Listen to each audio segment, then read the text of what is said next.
Selamat pagi saudara-saudara yang dikasihi dan diberkati oleh Tuhan. Kita bersyukur karena hari ini hari yang terakhir di bulan Oktober, Senin 31 Oktober 2022. Tuhan masih memberikan kesempatan bagi kita untuk hidup. Dan inilah bekal untuk hidup kita sepanjang hari ini. Renungan yang berjudul Keyakinan Anak Kecil. Untuk itu kita akan membaca satu ayat dari kitab Nabi Yesaya pasal 41 ayat 10. Demikian bunyinya. Janganlah takut sebab aku menyertai engkau. Janganlah bimbang sebab aku ini Allahmu. Aku akan meneguhkan bahkan akan menolong engkau. Aku akan memegang engkau dengan tangan kananku yang membawa kemenangan.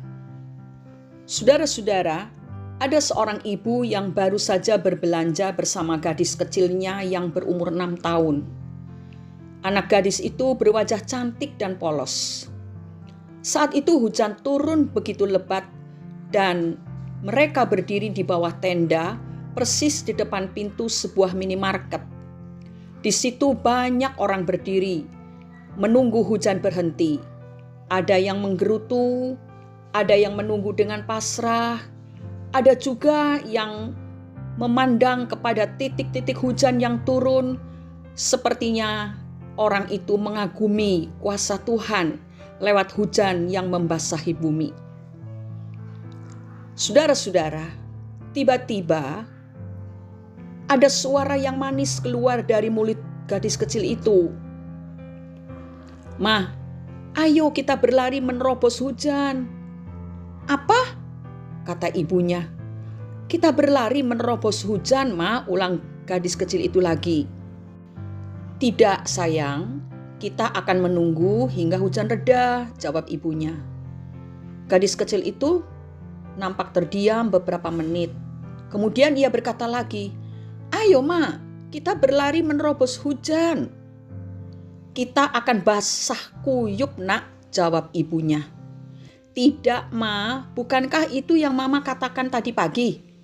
bantah gadis itu sambil menarik tangan ibunya. "Tadi pagi?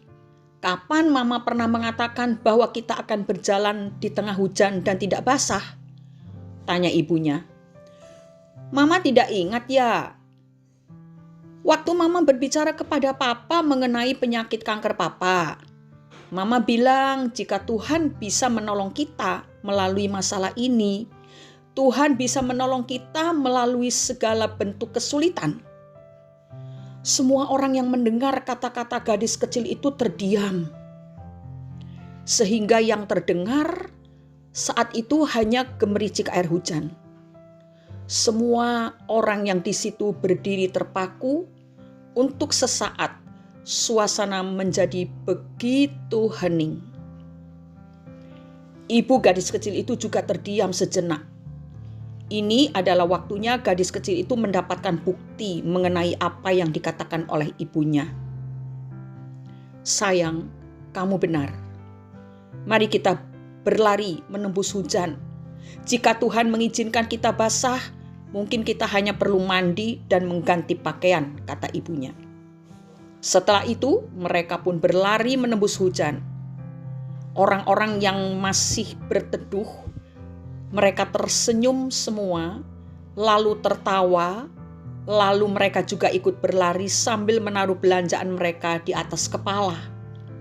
Mereka basah kuyup, tetapi beberapa orang kemudian mengikuti tindakan mereka. Orang-orang ini berlari menuju mobil masing-masing dengan tertawa penuh sukacita dengan tubuh yang basah diguyur hujan. Saudara-saudara, terkadang kita harus belajar percaya seperti anak-anak kecil dalam menghadapi situasi yang kurang nyaman. Anak-anak kecil tidak mempedulikan situasi atau kondisi yang tidak menguntungkan, tidak nyaman, tidak baik. Tetapi mereka tetap percaya bahwa Tuhan bisa menolong mereka. Tuhan bisa membuat yang tidak baik menjadi baik. Itu iman anak kecil. Lain dengan kita, orang dewasa. kita masih selalu memperhitungkan situasi kondisi yang kita hadapi, lalu kita membandingkan dan menanyakan, bertanya-tanya apakah kuasa Tuhan bisa menolong kita dalam situasi yang seperti ini. Apakah Tuhan segera menjawabnya dan sebagainya. Berbagai pertanyaan terus timbul dalam hati kita. Saudara-saudara, kita perlu menyegarkan kembali ingatan kita bahwa Tuhan yang memegang kendali atas kehidupan anak-anaknya. Tuhan bertanggung jawab terhadap hidup kita. Kalaupun apa yang terjadi di hadapan kita tidak seperti yang kita harapkan, kita harus tetap percaya bahwa Tuhan menyediakan jalan keluar. Tuhan akan memampukan kita mengatasi segala kesulitan bersama-sama dengan Dia. Kitab Amsal pasal 3 ayat 5 berbunyi, percayalah kepada Tuhan dengan segenap hatimu dan janganlah bersandar kepada pengertianmu sendiri. Di sini letak masalahnya, bahwa karena kita orang-orang dewasa sudah banyak pengalaman dalam hidup ini, pengertian kita pun sudah tinggi, pengetahuan kita sudah tidak kurang lengkap. Justru itulah yang mengganggu sehingga kita tidak bisa memiliki iman dengan sepenuh hati, dengan segenap hati. Kepercayaan kita kepada Tuhan tidak 100%, tetapi terbagi dengan pengalaman-pengalaman, dengan pengertian kita, sehingga kita bersandar kepada pengertian kita sendiri, dan ini bukan yang dikehendaki Tuhan. Saudara-saudaraku, marilah pagi hari ini kita datang kepada Tuhan. Kita minta Roh Kudus menyelidiki hati kita, sehingga kita tidak lagi memiliki kepercayaan setengah-setengah hati. Kita mohon kuasa firman dan Roh Kudus memampukan kita untuk menolak segala kebimbangan, segala keraguan-raguan terhadap kuasa Tuhan. Kita harus memiliki kepercayaan penuh terhadap janji-janji Tuhan. Walaupun memang dalam menanggapi dan memenuhi janji-janjinya, tidak selalu Tuhan bekerja sesuai dengan apa yang kita pikirkan dan apa yang kita harapkan. Yang penting dalam setiap masalah, Tuhan memberikan jalan keluar. Dan jalan keluar yang dari Tuhan, itulah yang paling baik untuk kita. Karena itu, jangan segan-segan memperhatikan tingkah laku anak cucu kita yang masih kecil. Mereka memiliki kepercayaan penuh tanpa ada keraguan sedikit pun. Mari kita datang kepada Tuhan di dalam doa. Terima kasih Bapa di dalam surga.